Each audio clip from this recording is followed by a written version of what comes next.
for ESBR Boxing. We're in Birmingham for the final press conference. Joshua Buatsi is returning to Sky Sports. Pleasure to be joined by Clarke. Andy, feels as if it's been a bit of a soap opera getting here with Joshua, but just how much are you looking forward to seeing him back in the ring on Saturday night? Yeah, really looking forward to it. I think we all are, because there were high hopes for him after his bronze medal at the Olympics, and I think his career's gone solidly up until this point, but it's not been easy. There have been some periods of inactivity, and the promotional thing was a bit of an issue. It's taken a while to resolve that, and now he just needs to get back in the ring and just get some activity going, basically. And on Saturday, in an ideal world, he looks amazing, but he's been out for a while, so he just needs to look good enough, get the win, and then try and fight again as soon as he can. But it needs to be against meaningful opponents, because like he said up there on the stage, he wants something to show for this pro career, and he wants to have something in his hands as soon as he can, basically. Sort of in the build-up online for this fight, I've seen a lot of people saying, we need a big performance from Joshua Buatsi, and then it feels as if that's something you've heard quite a lot over the last 2 years. Does the whole sort of circus that's been drawn through, I'm not getting into the promoter back and forth, but you know what I'm referring to, does that make it feel as if there's almost extra eyeballs on Joshua, and it's even more important he delivers that statement performance you sort of speak of? Ideally, that's what would happen, but I think when you've been out for a while, the good thing about it is that he's had a lot of gym time with Virgil Hunter. I thought he looked good against Craig Richards. I thought he looked a little bit different too. I think defensively he was a bit tighter, a little bit harder to hit, dropped his height a little bit, kind of sunk his head into his shoulders more. Hand position was kind of, his hands were higher, protecting himself. So yeah, in an ideal world, he looks amazing on Saturday. But having said that, if that's not what happens, and Stepien's a decent fighter when you watch him, technically all round, he's pretty good. If Buatsi doesn't grind him down and knock him out, which is what people will want to see, I don't think we need to get too carried away, because he has been out for a while, and although he won't ever hold that up as some kind of excuse, it's just about getting the win and ideally getting some, maybe not too much ring time, but there's nothing on Stepien's record to suggest that he's a candidate to get blown out quickly, just because we've never really seen someone and they've never boxed outside of their home country, and you look at their record and it is a bit thin. It's easy to assume, he's going to blow him away. We all thought that about Lawrence Okoli against David Light, but just because there aren't any massive wins on someone's record, what there also isn't is any clear evidence to suggest that he's a candidate just to get chinned. So you just have to wait and see what happens in these fights, basically. I'm not trying to give him a pass for a kind of uninspiring performance, but I think a bit more credit and a bit more respect often is due to the opponent in these situations, because we don't really know. For Stepien, this is massive for him, and he was picked originally as an opponent for Callum Smith, so they must feel like he's got something about him. So I don't think it's necessarily going to be easy for Josh on Saturday, but yeah, I do still have high hopes for him. I don't think there's any reason not to. Just sticking with the light heavyweight division for the time being, we saw this week Top Rank perform the purse bids for Callum Smith versus Ryder. Obviously, it's a big ask for Callum. A lot of people looked into the Anthony Yard performance from Turbiev and thought there was maybe the earliest signs of a bit of ring rust. How do you rate Callum's chances against probably top 3 most dominant champions in the sport? I'll give Callum Smith a really good chance against Turbiev, because I was at that fight and I was sat close to his corner. I was working for TalkSport, and after 5 rounds they had him on the stool, Mark Ramsey and the training team for Turbiev, and they were massaging his calves, and they were saying to him, you've got to pick it up, we're behind, you've got to pick it up. He was a little bit marked up and he was blowing a bit. I remember looking at him and just thinking, if ever he's going to start feeling 38, if ever that moment, that moment could be now. But great champion of the years, he came up and he turned it around. But he was in trouble there. I could see it. And I won't have anyone tell me otherwise, because I was feet away and you could tell just by looking at him. That took a big effort for him to just turn the tide a little bit, because Yarded kind of had a bad 3rd round but then come back into the fight well, and at that point he had a real chance. and Callum, I think, is more seasoned than Anthony, and a better all-round fighter, to be honest. And he's big as well. So I give him a really good chance against Beterbiev. It would be a massive win if he can do it, but I do give him a very solid chance. Fight more likely to land over in either Montreal or somewhere in the States where the top rank have won it. Bit of a shame for Callum, we can't get it in Liverpool. Yeah, it is, and the purse bid was won by a razor thin amount, wasn't it? 15 grand, and I saw Eddie asked about that today, and whoever was talking to him mischievously put it to him, well, that was a bit of a coincidence, wasn't it? And he just said, listen, I think it's just two teams who really know the value of fights, which was good to hear. And yeah, I mean, if you've got to travel, it's never ideal, but I don't think it'll bother him too much. Callum, he's a very unflappable kind of phlegmatic character, and it's not like Beterbiev has got this kind of feverish support in Canada in the way that someone like Joshua Buatsi had a little while ago. He was banging out 20,000 plus all-seater arenas, and people were really getting behind him. So I don't think it's quite like that for Beterbiev in Canada. But yeah, the away day's always tougher than boxing on home turf. We've also got a huge fight in Guadalajara as well as Birmingham this weekend. John Ryder. A lot of people call it mission impossible against Canelo Alvarez.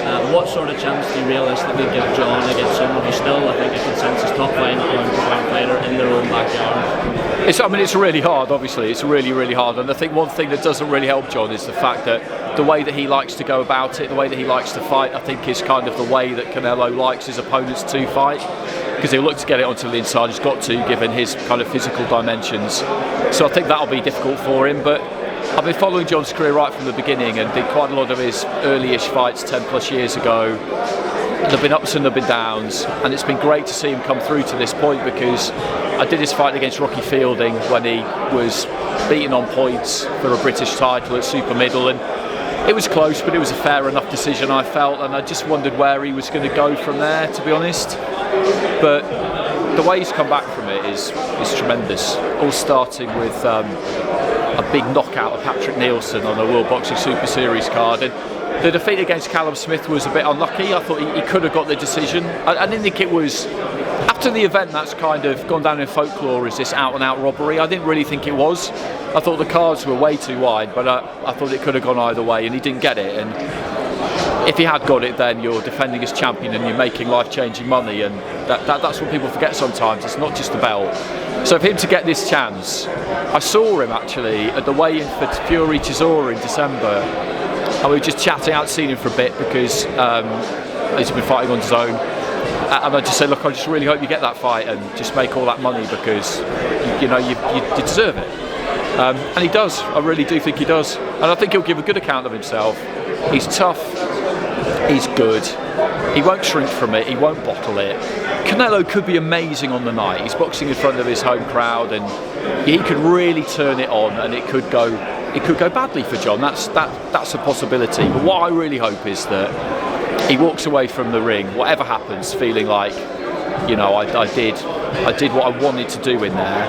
And if he still comes away with a defeat, it's just because he's in with an outstanding fighter. You just want people to have no regrets. So you've got to tip Canelo to win. It'd be idiotic not to, but at the same time, I really feel like John can do well. If John was to do it for you personally, where do you think it would rank in best away wins by a British fighter? I've seen people mention Honegin against Curry, Stracy, Napoles, Fury, Klitschko more recently. Where would it be for you? I know it's sort of difficult to compare eras, and you get more of like a contextual sense of how big the upset is when you're about at the time. But just off the top of your head, where would it rank for you if John Ryder was to beat I think it's got to go up into the top 5, because Honegin Curry is still pretty much everybody's number one, because Curry was so dominant at that point, and travelling over to America. Stracy against Napoles in Mexico, that's a more kind of direct parallel. People tend to forget a little bit about Fury Klitschko, but it was a massive upset at the time, so I'd always lob that one in. It wasn't an away fight, but Turpin against Sugar Ray Robinson was probably the biggest upset, really, when you think about it. But he wasn't away from home, so if he does it, it'll be absolutely huge, because Canelo's undisputed champion, and he's going to go down as an all-time great, you would imagine. And he's away in Guadalajara. I'm just kind of wondering whether, I haven't spoken to anyone over there this week yet, but whether boxing in Mexico might actually be quite hard for Canelo because he's such a superstar.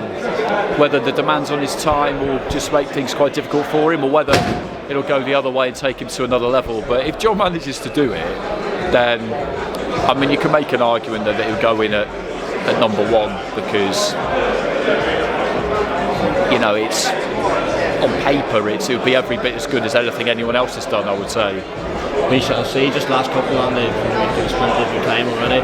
This article that's went out from Thomas Hauser about Anthony Joshua, saying he should maybe retire, saying that at the sort of current stage he's at in career, he was drawing parallels between sort of Muhammad Ali's fights against Larry Holmes and Trevor Berbick. What's your view? I've seen the majority of people online saying it was maybe slightly knee-jerk. Is that something you'd subscribe to? Yeah, probably. I haven't read it, but I don't feel like Anthony's at that stage of his career that he compared him to with Ali. I don't think he's there. I did feel like, and I said it myself after the fight against Jermaine Franklin, that obviously he's going to keep going, but really, unless he's capable of rolling that dice again, of kind of risking it all to win, which you have to do at heavyweight. And I said that, and a few people came back to me and said, well, you know, this is boxing, it's hit and not get hit. Technically, yes, but in the heavyweight division, realistically, no. You have to be prepared to gamble it all, really, to win fights. And I didn't feel like he was prepared to do that against Franklin. Maybe he felt like he didn't really need to do that against Franklin, and he was right because he got the win. But to beat any of the big fighters, he is going to have to do that. And if he fights Wilder next, then we will find out whether he's still got it in him to do that, win, lose or draw. If it turns out that he hasn't, and he's still a bit hesitant and still a little bit gun shy, then after that, I would agree with Thomas Hauser and say that it probably is time to go. Not because he's got nothing to offer, but just because he's done amazingly well. But if that fire, if that desire to walk into the fire isn't really there anymore, then you're best off, brutal though it is, having to try and admit that to yourself and hang them up. But I don't think he should do it now. I think Thomas Hauser, massive respect for him. I think he's jumped the gun a bit with that one.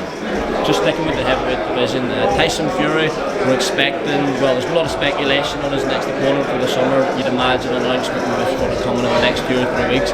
Andy Ruiz Jr. I think seems to be the front runner. Just stylistically, what sort of chance would you give Ruiz against Fury? I know the former unified world champion himself. I've seen a lot of people saying he's made for Tyson essentially. What do you think? Yeah, it's a tricky one because it's a good fight. I've got no issues with the fight at all, and I don't think anyone could really criticise it because, as you say, he's a relatively recent unified champion, and for that reason you've got to put him in the top 5 or 6. But I just don't really give him much chance of beating Fury. That's the problem. So I don't necessarily see it in the ring on the night being that competitive, although on paper it's fine. There's nothing wrong with it at all.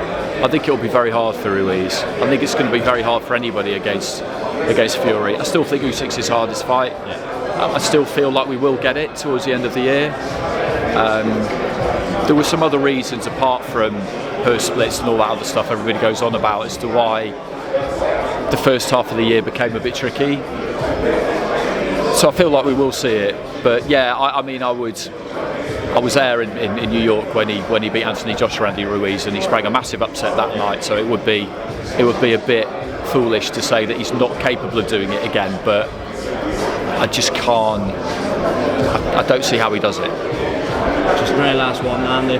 One thing I enjoy listening to you most about is sort of the amateur scene, and obviously the World Championships just started this past weekend. We're a bit sort of later into the competition now, but from who's still left, who do you think like the lesser known amateur ESBR viewers should maybe watch out for? So I haven't actually seen that much of it this week, but I mean it's a really interesting championships for a start. I was due to go out for the final stages, but unfortunately it's not happening now. I mean, GB aren't there. America's not there either. I know Ireland had a difficult decision to make about that as well because they didn't go to the women's, I don't think. So we've got world boxing that is been formed as a rival organisation to try and take on Olympic qualification. So a lot of the big nations are still there. Uzbekistan have obviously got a very, very strong side, and Jalolov is there at super heavyweight, which I remember asking him about a year or so ago, are you done with the amateurs now? And he said yes. What do you actually make of that? Someone who's is he 10, 11? Yeah, well, it's under the rules, it's absolutely fine. Like, you can do it. You can do it until you've got up to about 20 fights, but he kind of ran them concurrently as a pro between 2017, I saw him at the World Championships, then 2019. Madrimov did the same thing. He went back into the same Asian Championships, but he got knocked out in the quarterfinals. So it's not that easy for pros to go back. Jalolov went back and won everything, and everybody goes crazy and says, "Oh, this is ridiculous. It's far too easy. It's a shambles." But it's not easy at all. He's the only one who's really managed to do it. So he's there, which has come as a bit of a surprise, really. In terms of kind of fighters coming through to watch, it depends how many of them have graduated from a World Youths I saw a couple of years ago. I mean, he won the senior world title last time, so he's not exactly an unknown, but from Ukraine, Yuri Zhakarev, he won the World Youths and the seniors in the same year, and he's really good. He's really good. It's just a shame that he lost in the Europeans to Haris Akbar last year of GB, so it's just a shame that they can't really meet again. But I'll be honest, I haven't paid as much attention to it yet as I normally would have, because of all the other stuff that's been going on around it. It's a very odd situation with Ryder. Like they kind of continue to speak like they've got some kind of influence over Olympic qualification, and they just don't. It's kind of weird to listen to be honest. I think we've been speaking for all boxing fans, but because it is a bit of a shambles in the amateurs thing, this way it all gets resolved. And I appreciate you giving so much of your time, and enjoy the rest of the fight week in Birmingham. No problem. Thanks, Andy. Cheers.